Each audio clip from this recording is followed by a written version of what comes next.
thank you. Thanks a lot. It's a pleasure to be here. And I want to talk a little bit about some of our work in this area of program synthesis, this area of how do we get machines to write code. And I'm going to argue that this ability of machines to write code is really going to drive the next generation of artificial intelligence. And this might seem a little bit overambitious, but I hope to convince you by the end of this talk that this is really where the field is going. So one of the really exciting things that we've seen in the last couple of years is this enormous progress in the ability of machines to generate code, to the point where today we have AI able to write programs, even at the level of programming competitions. And there's been a lot of written about what this capability means, for example, for the software industry, and how this might change the way software engineering is done, and how maybe we'll have to worry a little bit more about the correctness of this code. But one of the things that I'd like to argue is that this ability of machines to generate code is going to have an impact that is going to go beyond simply the automation of software engineering, simply the ability to have machines help us develop software. And the reason for this is that once we have this ability to have the machine generate code, this is actually going to enable a new generation of artificial intelligence systems, systems that are able to learn in a more interpretable way, systems that are more robust, systems that are able to build on existing knowledge and existing skills that are available and that are going to expand their own skills over time. All of these are really crucial aspects of being able to develop more intelligent systems, and I'm going to argue that many of these things are going to be enabled by the ability of machines to generate code. Now, this area of program synthesis, of having machines generate code for you, actually goes back several years, even before the advent of deep learning. In fact, all the way back when Martin and I were graduate students and were actually interns at IBM, we actually started working on this area of how can we get machines to write code for us. And one of the ideas that came out of that work is this idea that you could actually combine information about the behavior that you want out of the code, information that could be provided in the form, for example, of examples of how you want the code to behave in particular situations, combined with maybe formal specifications, giving very strong requirements about how the code is supposed to behave in general, but combined with information about how the code is supposed to look like. What components is it allowed to use? What APIs is it allowed to build upon? And by putting those two together, combining them at the time with very powerful logical reasoning engines, we would be able to generate code that does interesting things for us. And out of that whole generation of program synthesis systems came some pretty important advances. For example, using those tools, we're actually able to generate not just correct implementations of data structures, but actually verified correct implementations of data structures with pretty strong guarantees. If you've ever used the flash fill functionality in Excel, which actually allows you to give an example of how you want to transform some particular record of data and have it automatically discover what the pattern is and complete that data transformation for you. This was actually a project that was led by Sumit Gulwani at Microsoft Research, but that was actually, some of the execution was done by one of the students from my lab, using some of the techniques that came out of this generation of synthesis system. So this idea of allowing machines to write code actually goes back several years. But one of the really interesting insights that came out of that work was to say, well, normally we think of program synthesis as this process of we have some specification, some description of what we want the program to do, and we're going to push that through a system that out of that is going to generate an implementation, the big piece of code that actually does whatever we want to do. But there was this paper all the way back in 2010 that realized, hey, you could actually run this process backwards. Now, what does it mean to run it backwards? Well, there are many situations where you might already have an implementation. It's a piece of code, it's doing something, you can run it, but you're not quite sure exactly what it does. In fact, the setup where this paper was looking at was the setup where you have a worm, an exploit, a worm that is designed to be obfuscated. It's designed to make it hard for you to figure out what it's going to do. It's a black box. But out of this black box, you can run it, you can see what it does, and what they showed was that you could use this information about its execution to infer a specification. Instead of synthesizing the code from the specification, you're now synthesizing a description of what this code does from the code itself. Now you might think, well, this is an interesting thing to do if you have, say, a worm or an obscure piece of code, but it turns out that this was a really major insight because it showed that all of a sudden you could use program synthesis not just as a way to build new software, but as a way to understand an artifact that maybe you didn't understand before.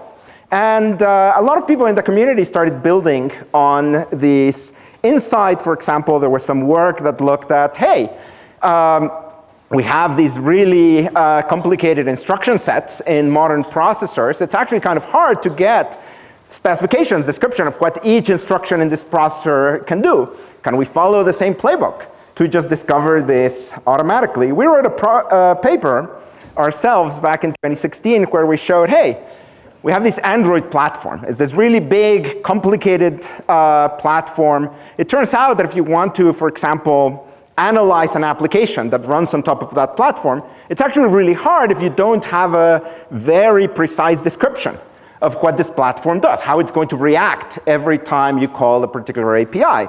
And so we showed, again, you can follow the same process, run it with a bunch of test programs, and use that data to then drive a synthesis process to generate a high-level description of what the system is going to do. So all of a sudden what we see here is the use of this ability to generate code to essentially understand something about the system that we didn't understand before. And so we're taking this process where normally we think of machine learning as we have some data. From that data, we're going to train a model, then that model is going to maybe map some inputs to some outputs. And now all of a sudden, what we're going to do instead is we're going to use that data to infer a program. And now it's the program that is going to give us the answers, that is going to allow us to do this mapping. And so, okay, that's kind of interesting that you can do that, but why would you want to do this? Well, if you remember, I told you some of the things that I think this approach to artificial intelligence might buy you, right? So one of them, we said, is interpretability. Unlike a neural network, a program is an artifact that you can analyze, that has a certain structure, that tells you something about the process that it's modeling. So all the way back in 2013, there was a paper by actually my former PhD advisor, Raz Bodik, led this work, where the idea was to follow the exact same playbook that earlier had been used to understand a computer worm, and use it to understand a real worm. So in this case, we actually have C. elegans, and this is a favorite model organism of biologists because it's so small, and yet it has a lot of complexity within it. And one of the things that they wanted to understand was the regulatory networks that govern how one cell talks to another cell. And so in these regulatory networks, what happens is the cell receives a particular signal in the form of a protein or a molecule that arrives at the cell. And this leads to a cascade of reactions where the presence of one protein might promote the production of another protein, which then promotes the promotion of another protein, which might then inhibit the production of another protein. And so biologists have to work very, very hard to understand these networks and to understand these chains of interactions inside the cell. But how do you do this? Well, it turns out you can actually model this as a program synthesis problem, because this, even though we draw it as this little diagram, it is, in fact, something that you can very readily model as a program. So it turns out biologists can run all of these series of experiments where they can turn on and off specific genes. That means that you're turning on and off the presence of individual proteins. And so what this corresponds to is like the inputs to your program. You're telling your program, when I have this particular inputs, this particular proteins present, these are the behaviors that we observe. And when we have a different set of inputs, this is a different set of behaviors that we observe. And what's really exciting is that when you do that, you can now go to your program synthesizer and tell it, hey, can you generate a program that is consistent with all of these observations that I've made? And so that's really exciting because now you can get this model that is in the form of a program that describes a possible regulatory network that is consistent with all your observations. What makes this really powerful is that you can go back to your program synthesizer and you can tell it, okay, that was a nice program. Can you give me a different program that is also consistent with all my data and all my observations? And so now the system can come back and say, yeah, now here are two programs. Both of them are consistent with all the experiments that you have run. The one on the left says that through this LSD molecule, the LET23 is going to inhibit the production of Lin12. The second program says, no, no, no, that's not how it works. It is, in fact, through SEM5 that inhibits the production of this molecule. And so now, all of a sudden, you have two competing hypotheses. All of them are consistent with all the data that you have seen. And now you have the ability to design an experiment that is going to disambiguate between these two systems, right? So this is what I'm talking about when I'm talking about interpretability. It's not just the fact that, a human can look at it and feel good like they understand, but it's in a very practical sense. You now have a model that allows you to design new experiments that give you some insight as to what could be going on inside this cell in a way that is powerful enough that allows you to design new experiments, right? And so this is something that you can do when you're generating these models in the form of code. You're taking advantage of the fact that we have this incredible toolkit that tells us, that allows us to run all of these different analysis on top of the code and generate all of these insights. We actually followed a similar playbook just a couple of years ago. In fact, this paper just came out last year, where we were using a very similar strategy to understand language morphology and phonology. So imagine you're a linguist and you encounter a new language. You see lots of words in this language and you're trying to understand how this language works. You're trying to understand what are the rules for this language so that maybe you want to be able to document it so that you can preserve it to explain it to future generations, to help people learn this language better. And so, for example, when we're talking about morphology, what are we talking about? Well, these are the rules that tell you how the root of a particular word gets modified to be used in different ways. For example, in English, when you want to get the past tense of open, you append a D at the end, so it turns into opened, right? And this is a rule that tells you a little bit about how the language works. Now, one of the features of languages is that languages are actually pretty bad at following their own rules.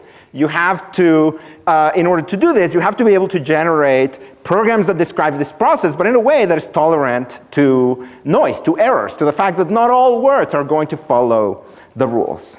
And then morphology often interacts very closely with phonology. These are the rules that tell you how sounds in a language get changed or modified when you speak. For example, in English, if you follow the rule for creating the past tense, you would see that the past tense of walk is walked, except you don't actually pronounce it as walked unless you're like me and English is not your native language. But a native speaker would tell you that no, it's not actually pronounced walked, it's pronounced walked, right? And there is this change in the sound from a V-like sound to a T-like sound. And so it turns out there are actually formal rules that describe how this happens in the language. So one of the things that we did was we actually built a system that allowed you to give it a handful of words from a language, maybe a little bit more than a handful, 100 words or so from a language, and it was able to generate a program that described how the stems of the word, when they go through this program, represented by all these rules, are going to give you the different forms of the word with the different meanings of those words. And by doing that, we're able to go to a very large variety of languages. And from these relatively small numbers of words, generate rules. And what's very important is we're able to generate the rules in the notation that linguists actually use to describe these processes. Now, so as I said, this was actually published in Nature Communications just last year, and it was, again, a really interesting example of the sort of things that you can do when you frame the learning process as a program synthesis problem, when you're looking for a program that does this. So that's one of the benefits that you get from interpretability. But as I said in the beginning, there's more. And one of the things that you want to also be able to get by going through this process is robustness. So one of the big challenges of learning using neural networks is the problem of unpredictability. You might get a model that seems to be working really well, mostly, until it doesn't. And when we're talking about something like ChatGPT, we can all have fun about all the mistakes it makes and how it cites sources that don't exist and describes the accomplishments of people who have never accomplished said things.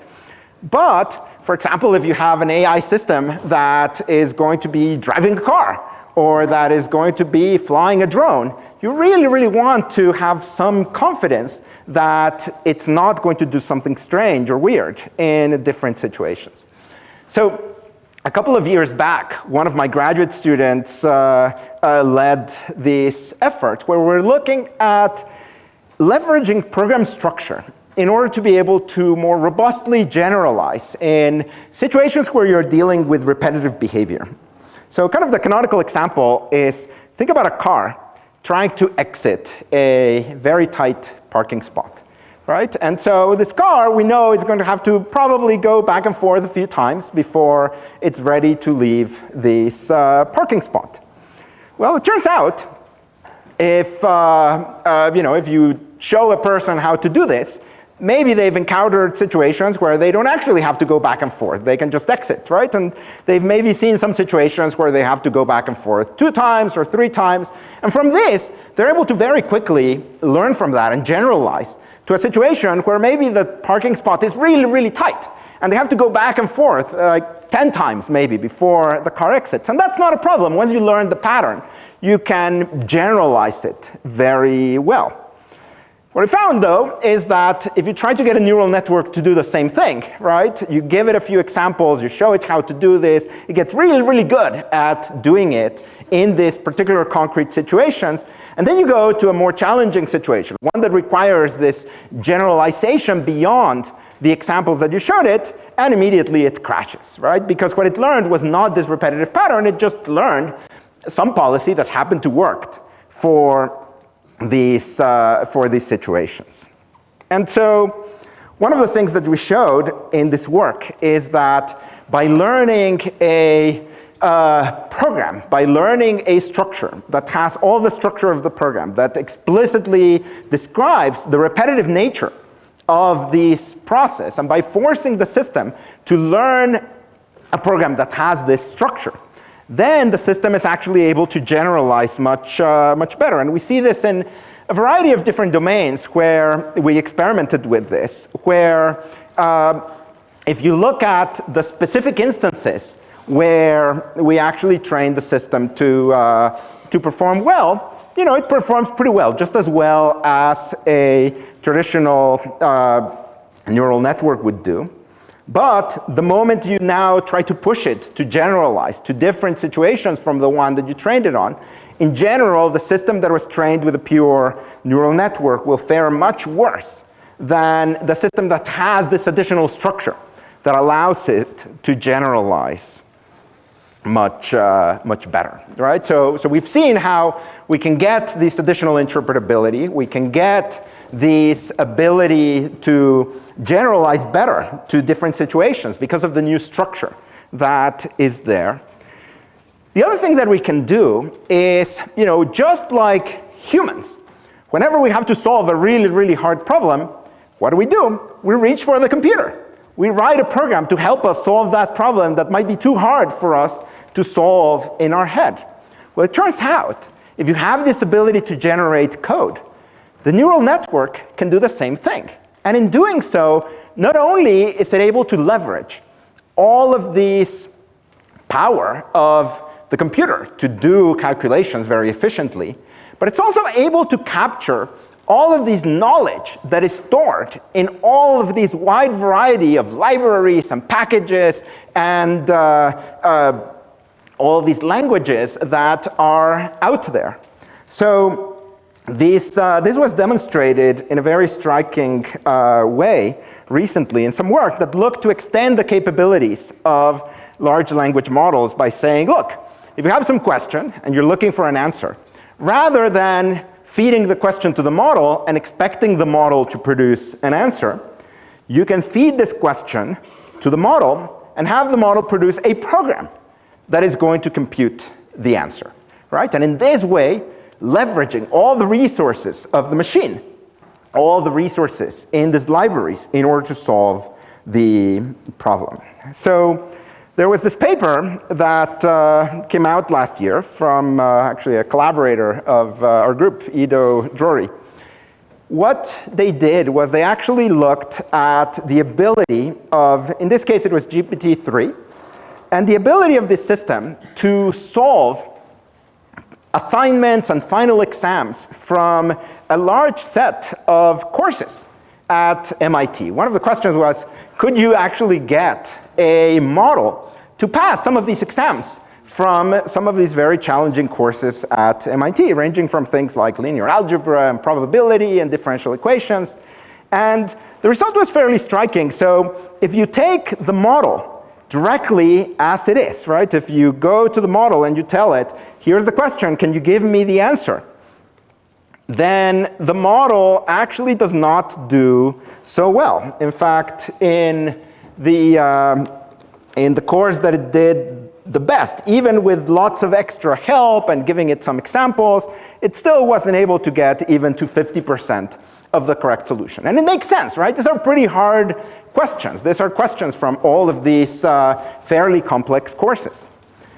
On the other hand, it turns out Python has lots of libraries to do linear algebra. It has lots of libraries to solve differential equations. It has lots of libraries to reason about probability.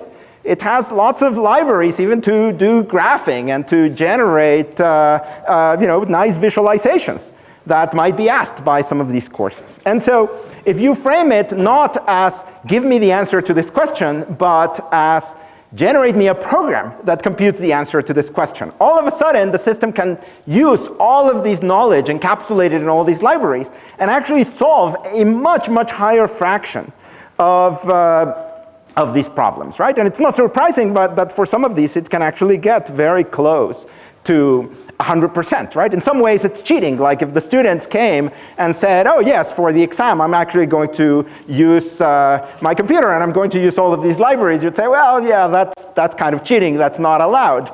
But it's a really compelling demonstration of how, by being able to leverage all of these resources, the models can all of a sudden do things that they would not be able to do on their own.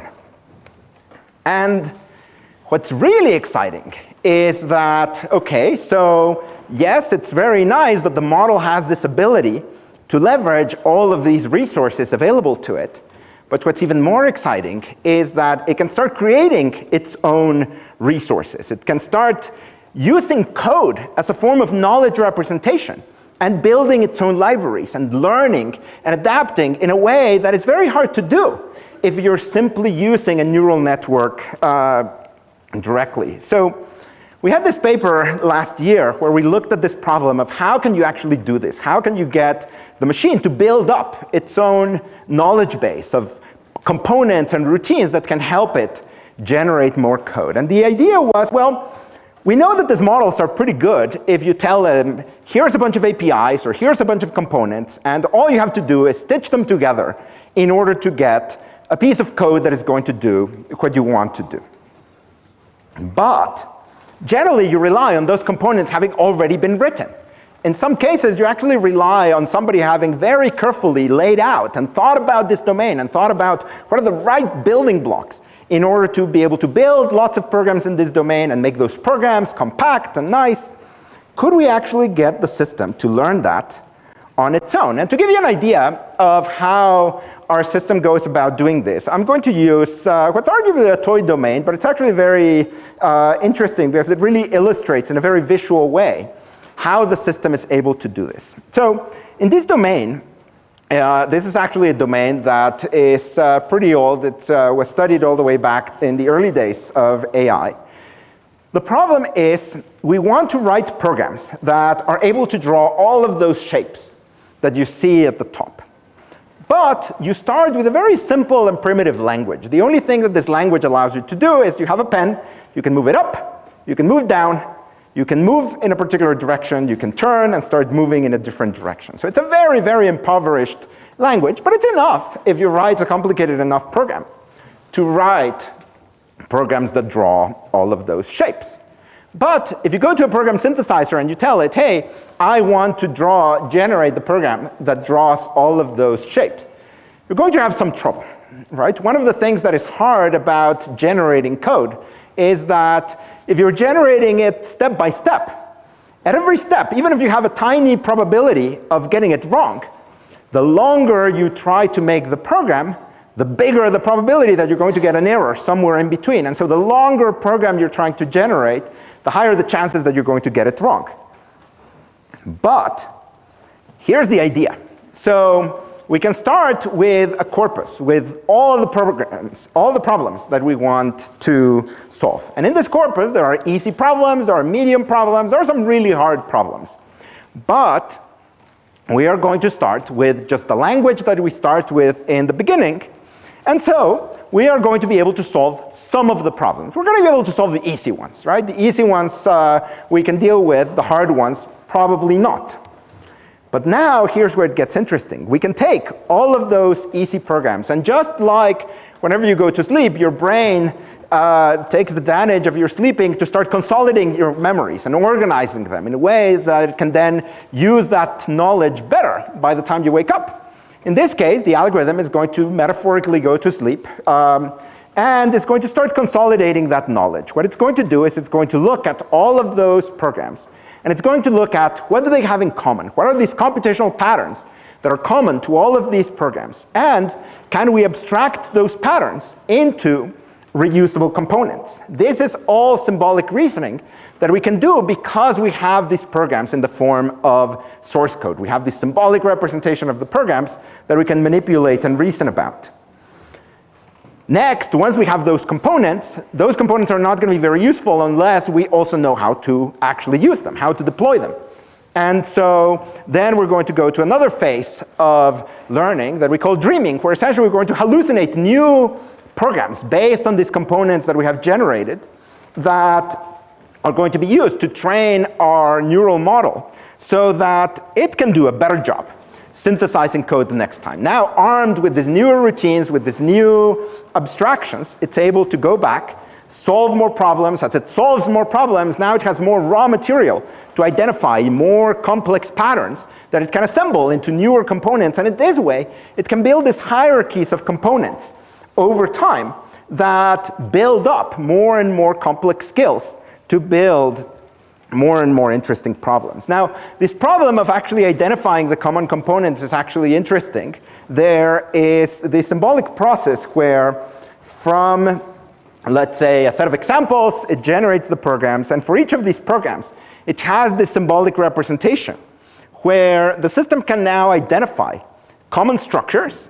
And from those common structures, it can discover the best way to rewrite these programs into small library calls as opposed to the big pieces of code that it had before. And in this way, by identifying the pieces of code that will give it the biggest compression, that will allow it to represent these existing programs most efficiently, we are able to discover these progressively higher level components. And one of the things that we see is that during that dreaming phase, when we're basically generating random programs, in the beginning, when our language is very low level, all of these random programs look like garbage. But as we learn higher level components, as we build up those skills, we start seeing that some of those random programs now start having more structure.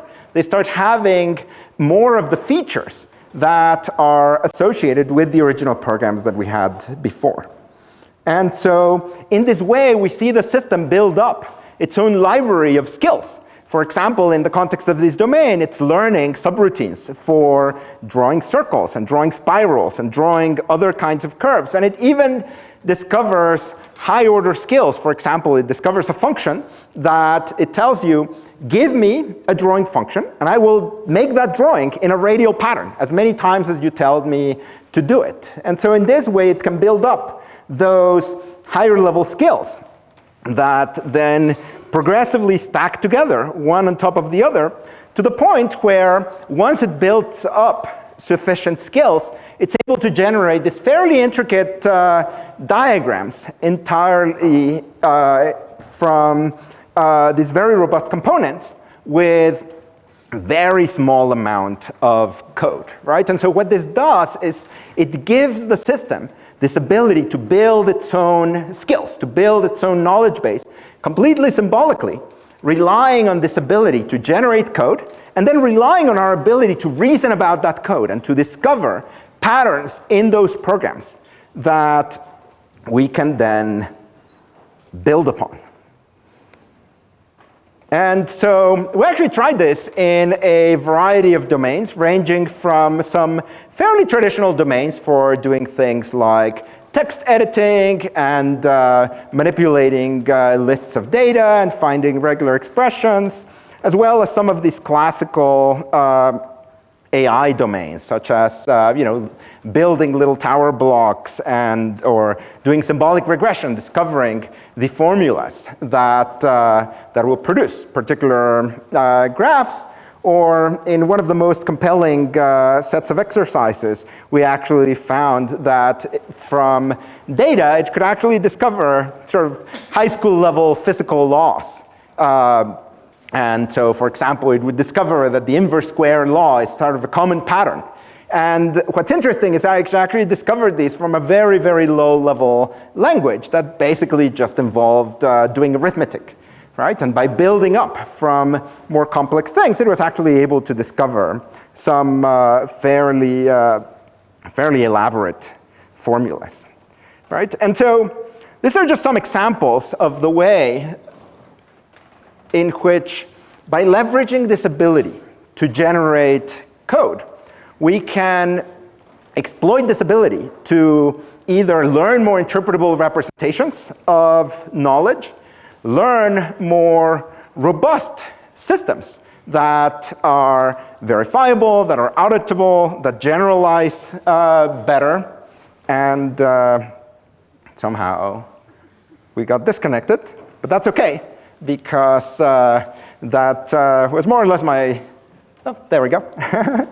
So yeah, we can build systems that are more robust. We can build systems that can leverage existing skills encoded as programming routines, and we can actually have the systems then build on top of those skills and build up their own routines and their own skills in a way that allows them to adapt in a way that is very difficult to do with traditional neural mechanisms. And so this hopefully gives you a little bit of a flavor of some of the work that we do. We're actually right now in the process of leveraging some of these different mechanisms, especially in the context of scientific discovery. We actually have several projects going on where we're looking at exploiting these kinds of techniques, for example, to understand how cells manipulate RNA internally, or to understand, for example, the